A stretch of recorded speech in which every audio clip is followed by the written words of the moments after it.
This phone isn't any ordinary phone. It's the Lumia 1020 from August of 2013. And while most flagship phones back then had an 8 or 13 megapixel camera, this one has a 41 megapixel camera. But of course, megapixels don't say everything. But it was very ahead of its time with the camera, and that's not only because of the high megapixel count, but because of the large sensor. It has a dedicated camera button on the phone, and you can half press to focus it and fully press to take a picture. But these days smartphone cameras have moved on, so how good is it today? But first, let's start with the design. It has a very interesting and unique design compared to other phones. While most other phones were a lot thinner, this one has a massive camera bump on the back. It's also a lot thicker because of the larger camera sensor. And it has this circle shape on the back which makes it look like an Oreo. And the ports on the top and the bottom are in the center. The top and the bottom of the phone are flat, but it has a nice curve around the sides. So even though it's a bit thicker, it still feels comfortable in your hand. It also has these touch buttons below the screen. You can use them to go home, back, or use a search button. And the nice thing is that these light up. And even though the back is made from plastic, it still feels like a very well built device. And it doesn't have massive logos or anything on the back, it just looks very simple and minimalistic. And on the bottom of the back of the phone you can see 2 pins. And that was for the cases of the phone. This phone didn't have wireless charging, but you could use a case, and when you put the case on the phone it would support wireless charging. And when you look at the back, it actually has 2 flashes, an LED flash and a Xenon flash. The Xenon flash is something that you don't see anymore on phones. It is a lot brighter compared to LED flashes, however it can't emit a continuous light, so that's why they added a second LED light. And like almost all phones back in the day, it has a headphone jack, so you can plug in your headphones and listen to audio. I still miss it on modern phones these days, because now I also need to charge my headphones. When we look at the front you can see that the phone definitely had big bezels. And this interface doesn't look like iOS or Android. And that is because it's running on Windows Phone. Sadly it's not around anymore, but it looks a lot different compared to iOS or Android. Your home screen is a long list, so you can swipe up and down to see your different apps. And when you swipe to the left you can see a list of all your apps. The animations of Windows Phone feel very smooth, and I wish there were more phones that felt this smooth. But sadly, today you can't do that much with it anymore. The reason for this is because the software is very outdated. Because the browser is outdated, you can't do that much with it. The Windows Store doesn't work anymore, and even back then when it was working, the app selection was very limited compared to Android or iOS. And almost all apps these days don't work here anymore. However, some still work, for example the calendar, the camera app, the settings app, the calculator app, and I really miss these animations. I also like the always on display. This means that you can always see the time, and the display of the Lumia 1020 also looks really nice. It has vibrant colors and the contrast is really good, and that's because it has AMOLED. The resolution of the screen is also not the highest, and the battery life of my model is actually surprisingly good.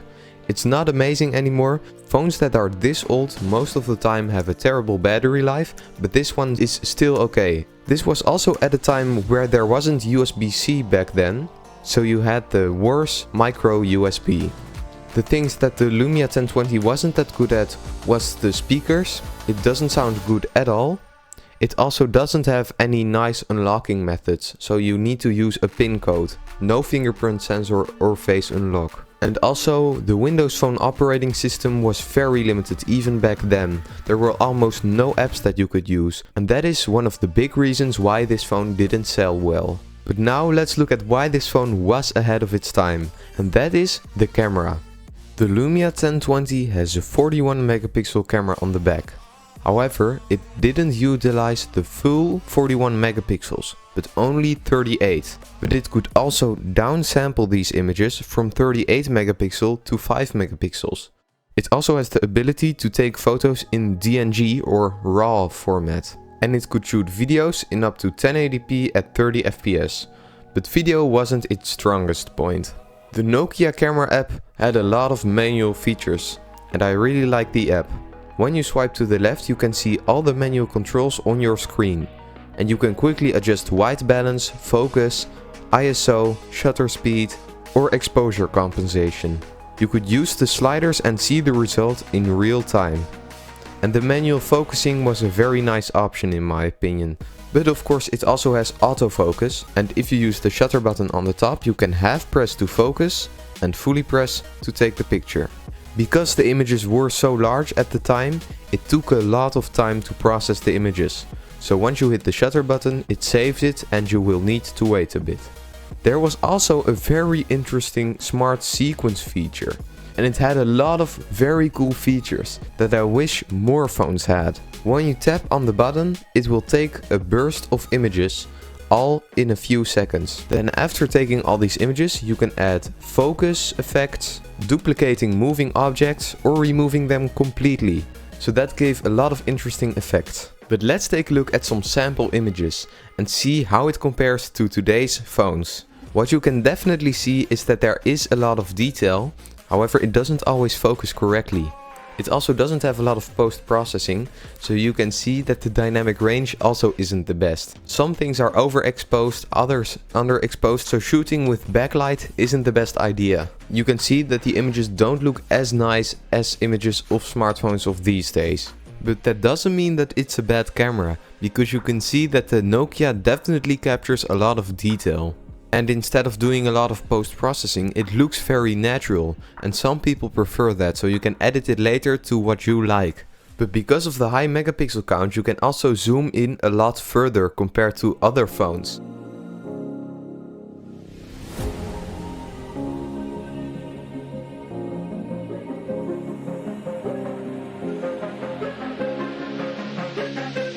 So that is very impressive in my opinion. You can zoom in a lot and still get a decent image. And that means that it doesn't need a dedicated telephoto camera. Of course it isn't gonna be amazing, but I was very surprised at how well it sometimes took these images. When you compare to smartphones from back then, this camera was really amazing. And you could definitely capture images with this phone that you couldn't capture on any other smartphone back then. It was very cool in my opinion to look back at the Lumia 1020 in 2023. It really stood out back then with really cool features like the Xenon flash, but also a big camera sensor that could shoot 38 megapixel images. But of course smartphone technology has moved on and cameras in smartphones have gotten a lot better with post-processing. And it's sad to see in my opinion that Nokia doesn't make any innovative smartphones anymore. What do you think of it? Let me know in the comments down below and thank you so much for watching.